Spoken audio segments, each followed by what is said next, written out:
Hello viewers, repeat ভয়েসের পক্ষ থেকে আপনাদেরকে স্বাগতম। আজকে আপনাদেরকে দেখাবো সীমাশিকি প্রোগ্রাম কিভাবে এসকিউপিডিএস এ কনভার্ট করবেন চায়না প্রোগ্রামে। তাহলে আমরা লেফট সাইডে উপরে ফাইল লেখা আছে ওইখানে আগে যাব। যে নিচে দেখবেন লেখা আছে ইম্পোর্ট। ইম্পোর্টে ক্লিক করব, তো এরকম একটা ফোল্ডার যেখানে আছে আপনার সীমাশিকি প্রোগ্রামের ফোল্ডারে ঢুকবো। পার্সোনাল ফোল্ডার এখানে এটা আসছে শুধু ডট লেখা। এখানে ডাবল ক্লিক করলে আপনারা এরকম একটা পেজ দেখতে পাবেন। এই যে সীমাশিকি প্রোগ্রাম, এখানে কিন্তু 5টা সাইজ করা আছে। তো প্রথমে back part, form part, slip হয়তো লেফট সাইড আছে, তো উপরে 2টা। তো আপনি লেফট সাইডে দেখবেন আবার রিবের প্রথম যে রিব 1/1 আর 2/1 হবে, এটা কিন্তু নেওয়া যাবে আপনার মন মতো রিবটা। তো আপনি এভাবে ব্যাক ফরম সিলিপ আছে যে পার্টটার উপরে ক্লিক করবেন, এই পার্টটা কিন্তু ওপেন হবে এসকিউপিডিএস এ। তাই নিচে আছে ব্যাক পার্ট, উপরে ফরম পার্ট, এর উপরে স্লিপ।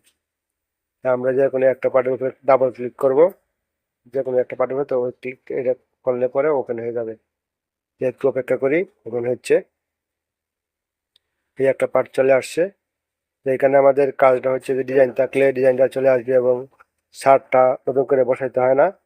আর অনেকগুলো কাজ করে নিতে হয়, সেটা হলো স্টিচ, ফিডার, এগুলা নতুন করে বসায় নিতে হয়। তো সীমাশিকিতে কিন্তু ফিডার যেখানে থাকে এর পাশের ঘরই থাকে হলো প্লেটিং ফিডার। তো এই প্লেটিং ফিডারটা এই যে 6 নাম্বার দেওয়া আছে, এখানে আমরা যে 18 নাম্বারে দিই এসকিউপিডিএস এ, এভাবে সরিয়ে দিতে হবে।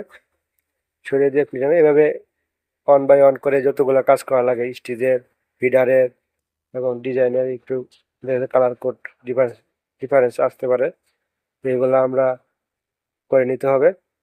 তো এইটার উপকার হচ্ছে আপনি সীমাশিকি প্রোগ্রামটা যদি কোনো ডিজাইন থাকে ডিজাইনটা চলে আসবে। ক্রাফট বিল বসাতে হবে, নতুন করে বসালে হয়তো লাগে না। তো এই জন্য আর কি আমরা সীমাশিকিটা কনভার্ট করি এসকিউপিডিএস এ। তো প্লেটিংটা কোন পর্যন্ত আছে দেখে নিচ্ছি। পুরো ওটার ভিতরে প্লেটিং নাই। আরো নিচে আসি,